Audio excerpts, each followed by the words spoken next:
नमस्कार। VNM TV के सभी दर्शकों और सुधी श्रोताओं का हम हृदय से स्वागत करते हैं, अभिनंदन करते हैं, खैर मकदम करते हैं।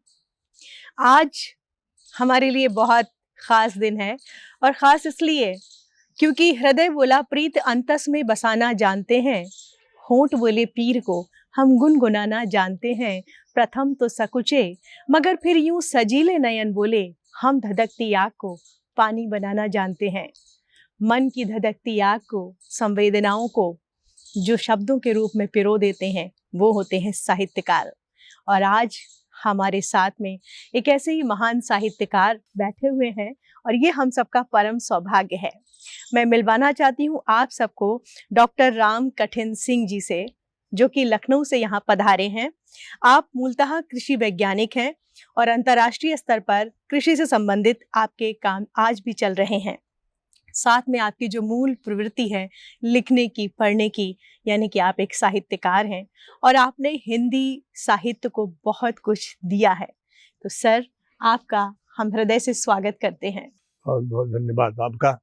मैं सर के बारे में बताना चाहूँगी कि सर का जन्म 1 फरवरी 1942 को उत्तर प्रदेश जनपद मऊ के ग्राम ताजोपुर में हुआ और आपने कृषि में एमएससी किया। उसके बाद में कोष्टक विश्वविद्यालय पीएचडी जर्मनी से आपने किया है। हरियाणा कृषि विद्यालय में अध्यापन आपने किया और साथ में शोध कार्य भी किया। नरेंद्र देव कृषि विश्वविद्यालय अयोध्या में निदेशक रहे आप शोध के।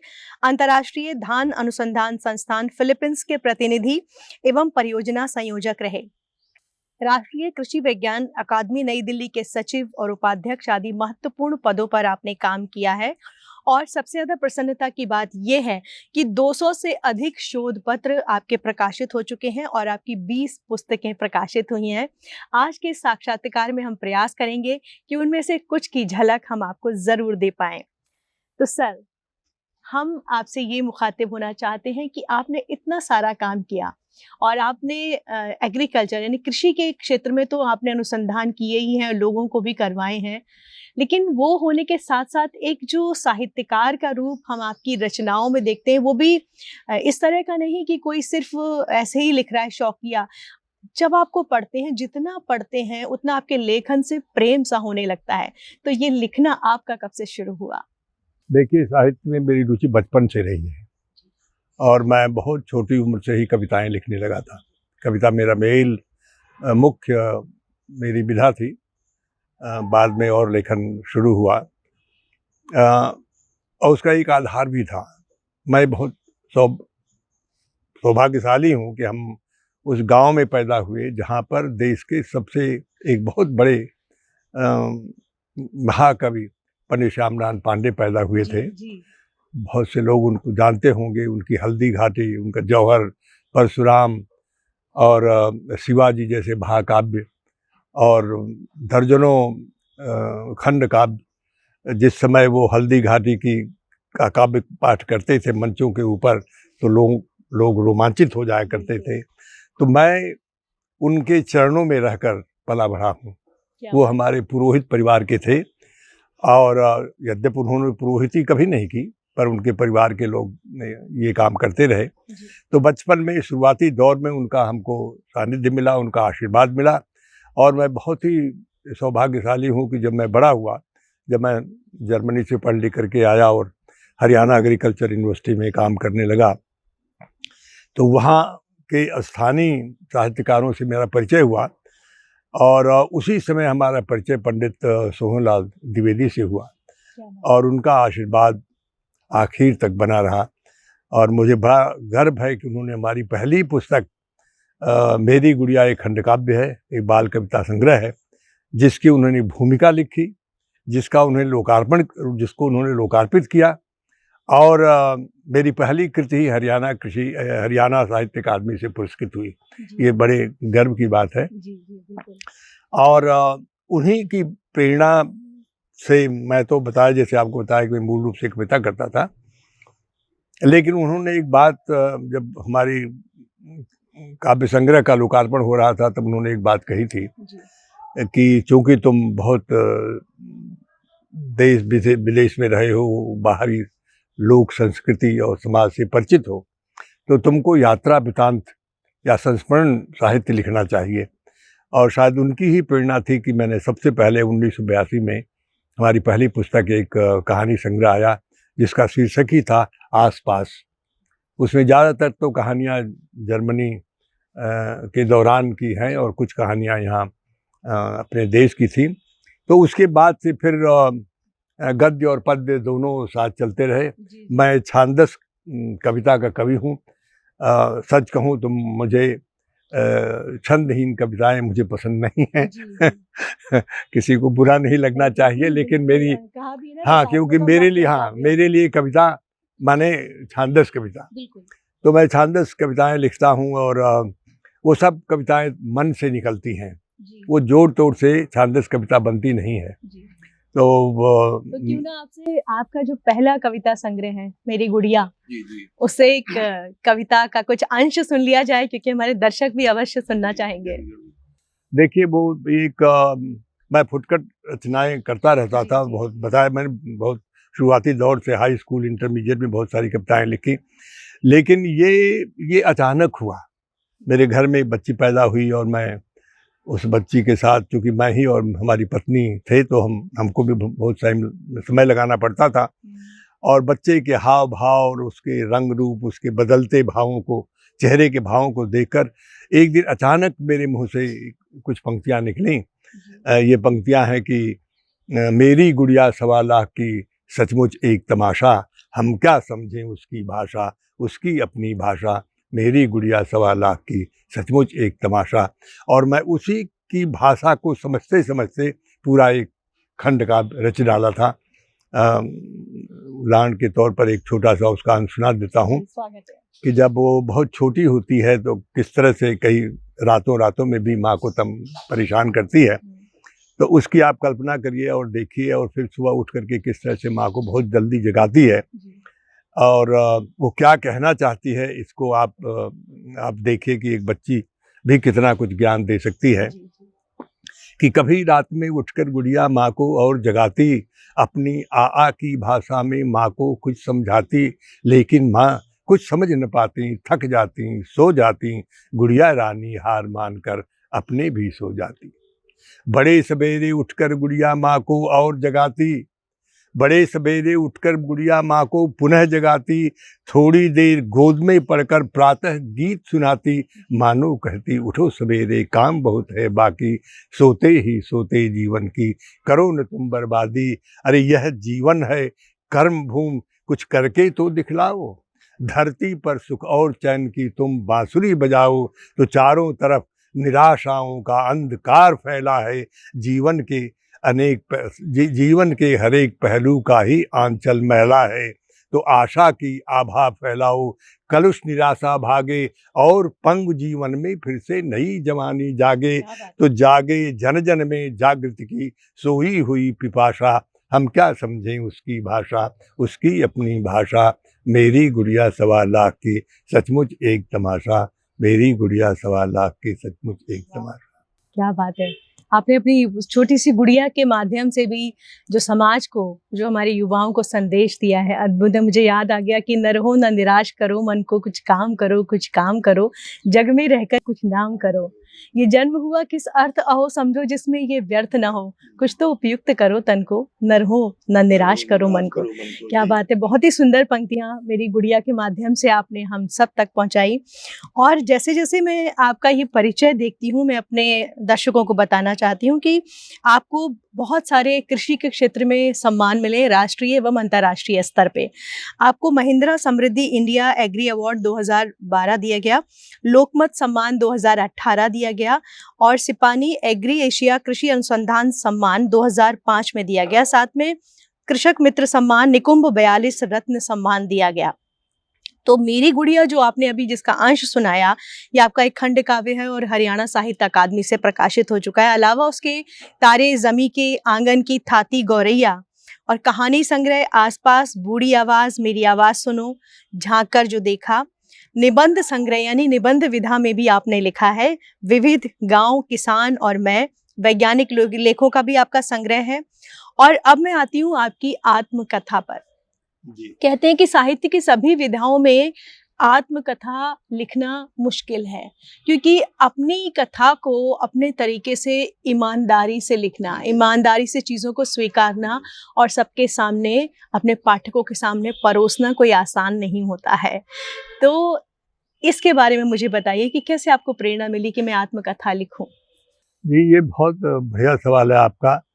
दरअसल जब मैं गद्य में भी आया साथ साथ, तो ये आत्मकथा लिखने का मेरा मन इस कारण हुआ था कि जब मैं अपनी पृष्ठभूमि को देखता हूँ, मैं जहाँ से निकला हूँ, मुझे लगता है कि ये केवल शायद हमारी हाथ की लकीरों का प्रतिफल था जो मैं वहाँ से निकल पाया। क्योंकि जिस गांव के माहौल में, जहाँ स्कूल नहीं, 4-5 किलोमीटर आप पैदल जा कर के स्कूल जाते हैं, पैरों में जूते नहीं, जूते तो हम शायद जब कॉलेज में गए तभी खरीद करके हमने पहनना शुरू किया। बहुत कठिनाइयों के साथ हम वहाँ से निकले हैं। हमारे साथ के सारे बच्चे जहाँ थे वहीं रह गए और हम इंच दर इंच बढ़ते रहे। शायद ईश्वर की कृपा रही या जो कुछ भी था, आपकी मेहनत भी रही, आपने मेहनत, हाँ जी, ये बात सही है, दोनों चीज़ें साथ साथ थी। और ये कम आश्चर्यजनक नहीं था कि तब उस समय कोई कोचिंग नहीं होती थी, कोई ट्यूशन की बात नहीं थी, गांव में रहते थे, लाइट नहीं थी, हम दिया में बैठ करके पढ़ते थे। और उसके बावजूद जब मैं इंटरमीडिएट में यूपी बोर्ड में जब मेरी प्रथम पोजीशन आई, तो ये कम आश्चर्य की बात नहीं थी। आश्चर्य तो मुझे भी बहुत था, दूसरों को था, एक आश्चर्य मुझे भी था। और इसका फिर मैं जब आगे पढ़ने गया गवर्नमेंट कॉलेज कानपुर में, तो नेचुरली मेरे मन में ये रहता था कि मैं यूपी का टॉपर हूँ, और अगर मैं विश्वविद्यालय में टॉप नहीं करूँगा तो लोग सोचेंगे कि शायद ये गांव का आया हुआ लड़का नकल वकल करके आ गया होगा। और फिर लेकिन मैं आपको बताऊं राकेश जी की वो इतना आसान काम नहीं था, क्योंकि मैं हिंदी मीडियम से पढ़ के आया था। भोजपुरी भाषा, मैं शुद्ध हिंदी भी तब नहीं बोलता था, और यहाँ आके सब कुछ अंग्रेजी में पढ़ना लिखना शुरू हुआ। कितना कठिन काम था आप समझ सकते हैं। इसका परिणाम ये हुआ कि हमारी सारी मेहनत के बावजूद मैं बीएससी एजी प्रथम में मेरी यूनिवर्सिटी में 3rd पोजीशन आई। मेरे हमको ठेस लगा कि मैं यूपी का टॉपर हूँ, पर ये सबका कारण था, मैं यही बच्चों को, अपनी पूर्वांचल के लोगों को खासतौर से बताना चाहता हूँ, जो गाँवों से आते हैं उनको बताना चाहता हूँ कि उनकी सबसे बड़ी समस्या भाषा की है। ना तो उन्हें हिंदी आती है, अपनी मातृभाषा आती है, ना उन्हें अंग्रेजी आती है। उनको बड़ा कठिन दौर से गुजरना पड़ता है, और उनका जो कंपटीशन है वो बहुत ज़्यादा, कई गुना बढ़ जाता है। तो हमने बहुत मेहनत की, और फिर बीएससी एजी फाइनल में जाकर मैं फिर अपनी प्रथम पोजीशन मैंने बना लिया। एमएससी एजी में भी मैंने टॉप किया। फिर ईश्वर की कृपा से मुझे भारत सरकार की, क्या जर्मन सरकार की स्कॉलरशिप मिली, और मैं जर्मनी पढ़ने चला गया। अब आप ये सोचिए कि वो गांव की पगडंडी पर चलता हुआ लड़का जिसके पैर में जूते नहीं थे, मैं थोड़ा भावुक हो रहा हूँ। जी, बिल्कुल, बहुत बड़ी बात है ये। तो वो जर्मनी पहुंच जाता है और वहाँ पर यूनिवर्सिटी में पढ़ाई करता है, और जुमा कुम लाउडे से पास करता है। जुमा कुम लाउडे एक ऐसा ग्रेड है जिसको हमारे से पहले 35 इयर्स पहले किसी को मिला था, और वो था ओपेनहाइमर, जिसने हाइड्रोजन बम बनाया था, जो कि जापान में छोड़ा गया था, जिससे तमाम लोग मर गए थे। मैंने इतना बड़ा साइंटिस्ट, उसके बाद मुझे जुमा कुम लाउडे से अलंकृत पीएचडी डिग्री मिली। तो मैंने देखा कि मेरे जीवन, देखिए आम हर कोई कथा तो अपनी आत्मकथा कोई भी लिख सकता है, पर सवाल है कि जब तक आपके जीवन में कोई उतार चढ़ाव नहीं है, मुश्किलें नहीं है, राह कठिन नहीं है, तब तक आपके जीवन से कोई सीखेगा क्या? हो सकता है जो बड़े घरानों के लोग हैं शायद हमारी आत्मकथा पर हंसें कि कैसे छोटे घर का आदमी था, इसके घर में, मैंने उसमें यहाँ तक भी लिखा था कि हमारे खाने के मेन्यू क्या थे। नहीं, जैसे जाड़े के दिन में साग और रोटी, फिर ये गर्मी जब ये इसका क्या कहते हैं, गन्ने जब पेरे जाते थे तो उसका रस और घुगनी खा करके, ये हमारा मेन्यू था। तो उस तरह से जो आया हुआ आदमी है, शायद हमारी तरह के बैकग्राउंड में जो बच्चे पैदा होते हैं, लोग पैदा होते हैं, उनको जरूर प्रेरणा मिलेगी कि मेहनत करके ईमानदारी के साथ अगर आप अपने रास्ते पर चलेंगे तो आप भी रामकठिन सिंह से 10 कदम आगे निकल सकते हैं। इस सोच के साथ मैंने ये अपनी आत्मकथा लिखी। और निश्चित रूप से आपने जब ये बातें आप सुन रहे होंगे तो मुझे लगता है कि ये बात बिल्कुल सच हो जाती है कि बाधा बाधा करत है तू मूर्ख नादान, बाधा बाधा करत है तू मूर्ख नादान, बाधा का वध बिन किए क्या पाएगा मान। तो बाधाओं का वध किस तरह से उन्होंने किया है, अपने जीवन की कठिनाइयों से पार पाते हुए कहाँ से एक ग्रामीण परिवेश से निकलकर एक छात्र जर्मनी पहुंच जाता है, ये बहुत बड़ी बात है और निश्चित तौर पे आप सबको इससे प्रेरणा मिल रही होगी। मैं बात करना चाहूंगी कि आपको जो बहुत सारे पुरस्कार और सम्मान साहित्य के क्षेत्र में मिले हैं, जिसमें 2014 में साहित्य भूषण सम्मान और उत्तर प्रदेश हिंदी संस्थान से ही 2020 में आपको लोहिया साहित्य सम्मान मिला है, जो कि बहुत बड़ी बात है। ये लोहिया जी के जो ऊपर साहित्य सम्मान है, ये एक अपने आप में एक बहुत बड़ा जो है वो स्तर का सम्मान है। कैसे आपको ये सम्मान मिला, किस रचना पे मिला, मैं इस जानना चाहती हूँ। देखिए, मैं कभी पुरस्कारों के पीछे भागा नहीं। जब ये हर साल उत्तर प्रदेश हिंदी संस्थान पुरस्कारों के लिए एडवर्टाइजमेंट निकालता है, तो हमारे एक बड़े भाई समान हैं, मतलब वो भी हमारे एक तरह से मेंटर हैं, साहित्य के बड़े पुरोधा हैं, डॉक्टर कन्हैया सिंह। तो डॉक्टर कन्हैया सिंह ने कहा कि तुम साहित्य भूषण के लिए अप्लाई करो। तब तक हमारी 13-14 किताबें पब्लिश हो चुकी थी। ये वो 20 किताबें नहीं हो, 20 किताबें साइंस की, विज्ञान की हैं जो आपने बताई हैं। ये अलग की बात बता रहा हूँ। तो मैंने 14-15 हमारी किताबें, तब तक 13 किताबें प्रकाशित हुई थी।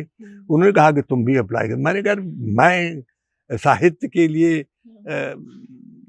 के पुरस्कार के लिए कैसे अप्लाई कर सकता हूँ, मैं कोई साहित्यकार तो हूँ नहीं, हम तो ऐसे ही स्वांतः सुखाए लिखते हैं। तो कहते हैं देखो, तुम्हारा किसी से कंपटीशन नहीं है। वो बहुत अच्छी बात कही, उन्होंने बड़ी जमी। उन्होंने कहा तुम्हारा किससे कंपटीशन है, तुम एक कृषि वैज्ञानिक हो और विज्ञान का सारा काम करते हुए तुम साहित्य की इतनी बड़ी सेवा कर रहे हो, तो तुम्हारे सामने कौन टिकेगा भाई। सही बात है।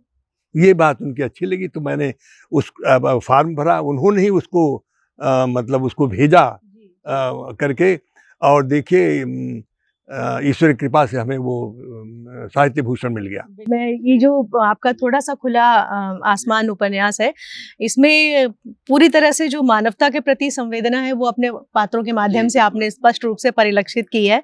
और सच कहें तो ये हमें वैश्विक नागरिक बनाता है। जो वसुधा कुटुंबकम वाली बात है वो आपके इस उपन्यास में झलकती है। तो आपका इसमें एक पात्र है, बड़ा क्रांतिकारी है, जुर्गेन जी। ये देखिए, ऐसा बहुत ही मजेदार बात है, मैं कोई उपन्यास वगैरह लिखने का मेरे दिमाग में कुछ भी नहीं था। दरअसल हमारी ये जो पापा की डायरी गुड़िया की जुबानी, एक बहुत बड़े कहानीकार है लखनऊ में हुए, अब तो उनकी डेथ हुई, गिरीश चंद्र श्रीवास्तव। बड़ी उम्र थी, हमसे भी बड़े थे वो। तो वो कहीं मेरा अचानक मुलाकात हुई, तो मेरे घर आ गए। तो मैंने उनको किताब दी पढ़ने को। वो किताब पढ़ने के बाद उन्होंने फ़ोन किया कि रामकठिन, मैं आपके घर आना चाहता हूँ। तो मैंने अपनी गाड़ी भेज दी, वो हमारे घर आ गए। तो उन्होंने कहने लगे, देखो मैं ये चाहता हूँ कि तुम अपनी जो ये पापा की डायरी है, इसको तुम इसका पुनर्लेखन करो उपन्यास के रूप में।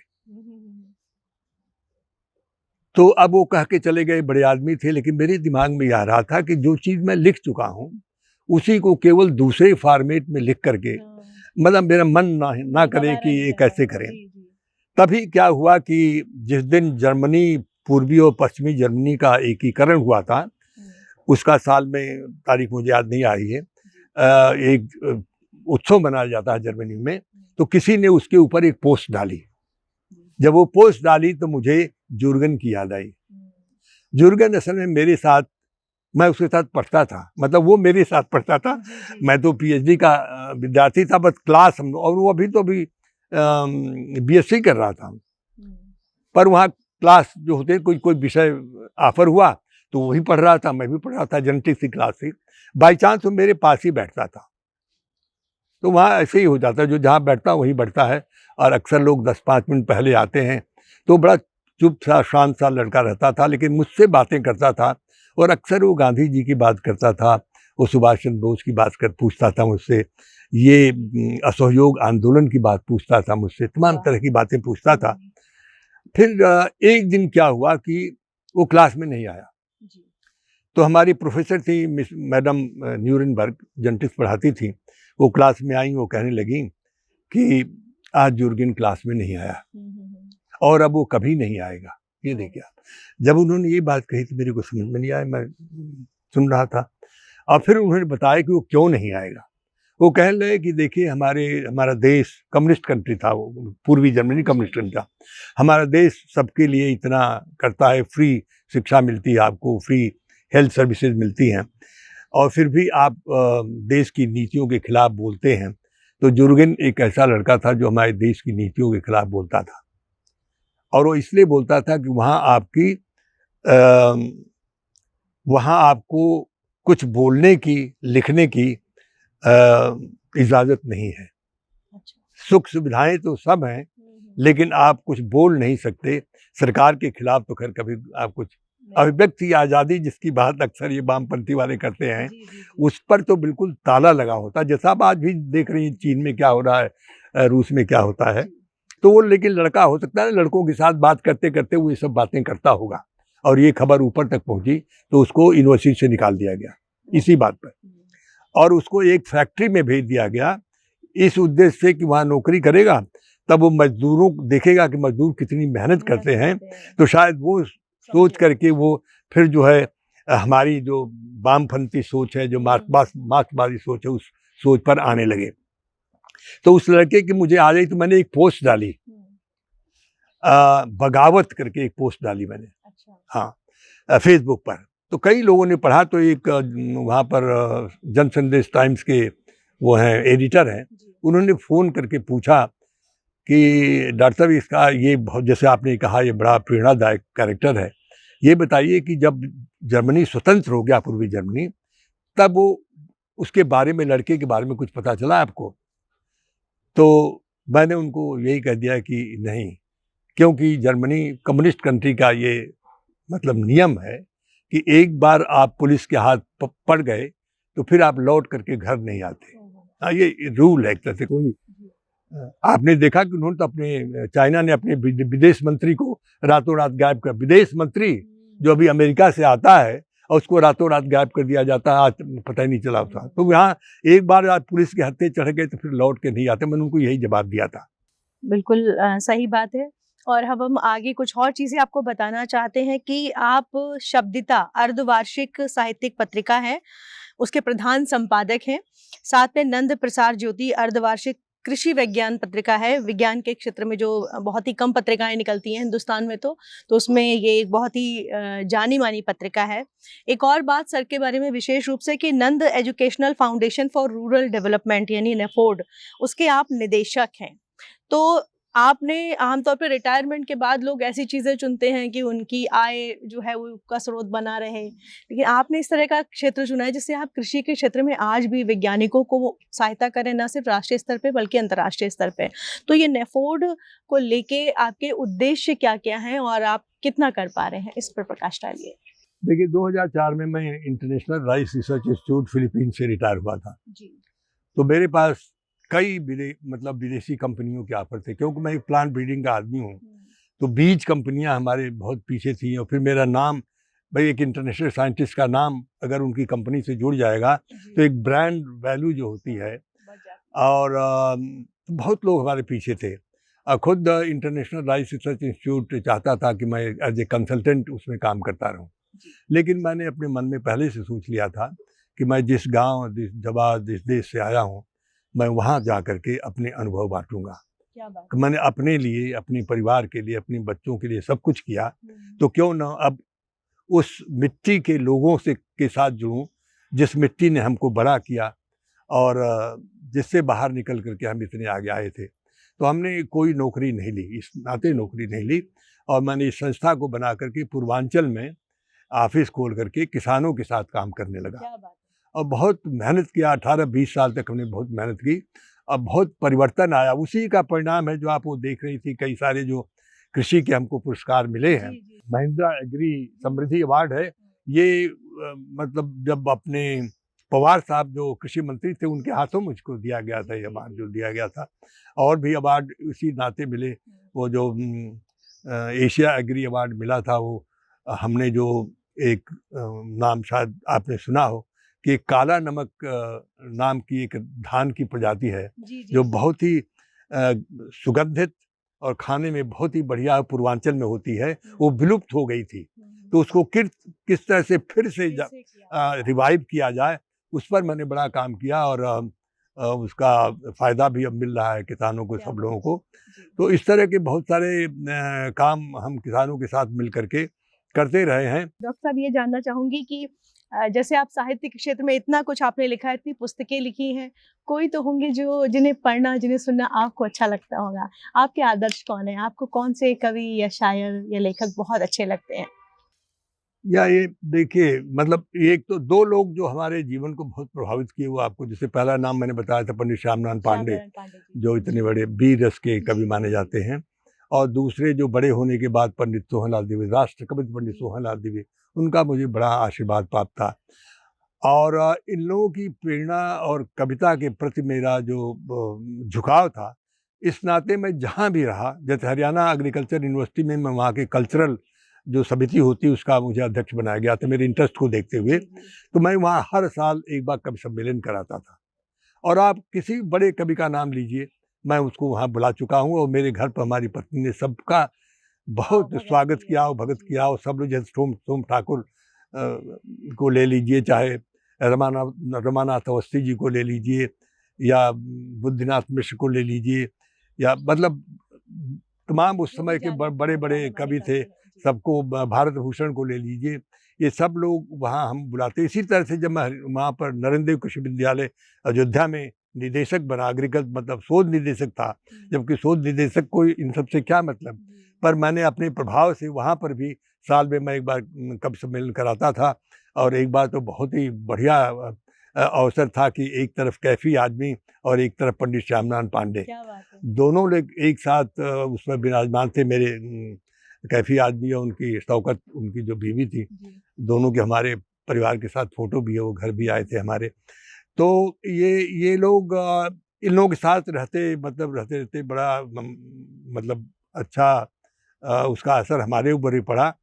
हालांकि देखिए, एक बहुत बड़े और विद्वान वामपंथी विचारक डॉक्टर PN सिंह, वो मुझे बहुत मानते थे, जबकि वो हर बार जब कुछ कहते थे तो कहते देखो ये तुम्हारी विचारधारा से खिलाफ है। वो मुझको दक्षिणपंथी कहते थे, अब तो वो था, पर वो मुझे मानते बहुत थे। और वो उन्होंने जब मेरे ये साहित्य भूषण मिलने के बाद जब मेरा एक सम्मान हो रहा था तो उसमें आए थे, तो बड़े मुँहफट थे। वो कहने लगे देखो, राम कठिन ने 2-3 चीज़ें अच्छा किया है, एक पापा की डायरी, एक मेरी गुड़िया, एक कहानी संग्रह, बाकी इसमें उन्होंने कोई अच्छा काम नहीं किया। पूरी मतलब सभा में ऐसे उन्होंने कहा। और उन्होंने कहा इसका कारण है कि ये जो है, ये पत्रिका भी निकालता है, ये नेफर्ट संस्था भी चलाता है, ये भी काम करता है, वो भी काम करता है, इसको ये सब कुछ छोड़ देना चाहिए, इसमें प्रतिभा है, इसको पढ़ना चाहिए। और उन्होंने कहा राम कठिन, अभी तुम सब कुछ छोड़ो और पढ़ो और कोई गंभीर और बढ़िया चीज़ लिखो। पर सवाल ये है कि हम किसानों को कहाँ छोड़ सकते थे, और ये जो साहित्य सेवा भी एक सेवा, हम उसको कहाँ छोड़ सकते थे। तो सब कुछ राखी जी मिल मिला के चल रहा है, जितना कुछ आदमी से बन पड़ता है आदमी करता है। और अब जब तक है ना, जब तक है सांस, तब तक कुछ न कुछ चलता रहेगा, जितना कुछ हो सकेगा आदमी करेगा। बहुत ही सुंदर आपका व्यक्तित्व और कृतित्व दोनों ही ऐसे हैं कि हम यही कहेंगे कि इस नए सवेरे की लाली को देखो तो इसकी अपनी कितनी पहचान पुरानी है। भू भुवा स्वर्ग को एक बनाने आई जो, युग की गायत्री सब छंदों की रानी है। किस तरह से आपने विज्ञान के क्षेत्र में, कृषि वैज्ञानिक होते हुए साहित्य के क्षेत्र में छोटी मोटी नहीं, बहुत अच्छी पुस्तकें लिखी, बहुत अच्छे कहानी संग्रह, निबंध, यानी साहित्य की हर विधा में लिखा। और आप अभी जैसा आपने बताया 82 वर्ष की उम्र में भी जो कार्य कर रहे हैं, शायद हमारे युवाओं को वो बहुत मुश्किल लगे। तो चलते चलते बस मैं ये आपसे कहना चाहूँगी कि हमारे युवाओं को कोई एक संदेश दीजिए। यूँ तो आपकी जो पूरी आत्मकथा है वो अपने आप में एक प्रेरणा है, लेकिन फिर भी चलते चलते युवाओं को, जो दिग्भ्रमित युवा पीढ़ी हो रही, जिसे समझ नहीं आता हम क्या करें, जिसमें धैर्य की कमी हो रही, जिसे लगता है सब कुछ बहुत जल्दी हो जाना चाहिए, उनके लिए कुछ 2 बात। ये बहुत अच्छा सवाल है, और मैं अक्सर बच्चों को बताता भी रहता हूँ कि सपने देखना चाहिए, क्योंकि जब तक आप सपने नहीं देखेंगे तब तक आप उसको साकार कैसे करेंगे। लेकिन सपनों को साकार करने के लिए आपको ईमानदारी के साथ और मेहनत के साथ आगे बढ़ना पड़ेगा। लक्ष्य साध करके आप शॉर्टकट से कुछ भी प्राप्त नहीं कर सकते हैं। अगर आपको कुछ बड़ा करना है तो आपको बहुत ही मेहनत के साथ, ईमानदारी के साथ आगे बढ़ना चाहिए। और जो अपने लोग जो लोग आगे बढ़े हैं, आप उनकी जीवनी पढ़ो, उनसे सीखो और अपने उससे ताकत मिलती है अपने में, और आत्मबल बढ़ता है, आत्मविश्वास बढ़ता है। जब आप में आत्मविश्वास बढ़ेगा तो आप कुछ भी कर सकते हैं। ये मेरा पूरा विश्वास है। बहुत बहुत धन्यवाद। आप अपने जो अमूल्य समय है उसे आपने हम लोग को दिया। आपने जीवन की खट्टी मीठी यादें हमारे साथ बांटी और साथ में आपने हमें बताया कि किस तरह से एक बच्चा जो कि अपने सपने में भी नहीं सोचता था कि वो कहाँ पे पहुंचेगा, अपने परिश्रम के बल पे उस मुकाम को उसने हासिल किया जो लोगों को असंभव लग सकता है। हमारी दुआएं आपके साथ हैं। वीएनएम टीवी की ओर से हम आपके दीर्घायु एवं स्वस्थ होने की कामना करते हैं और उम्मीद करते हैं आपसे फिर जल्दी ही मिलेंगे। आपका हार्दिक आभार। बहुत बहुत धन्यवाद। बहुत बहुत धन्यवाद।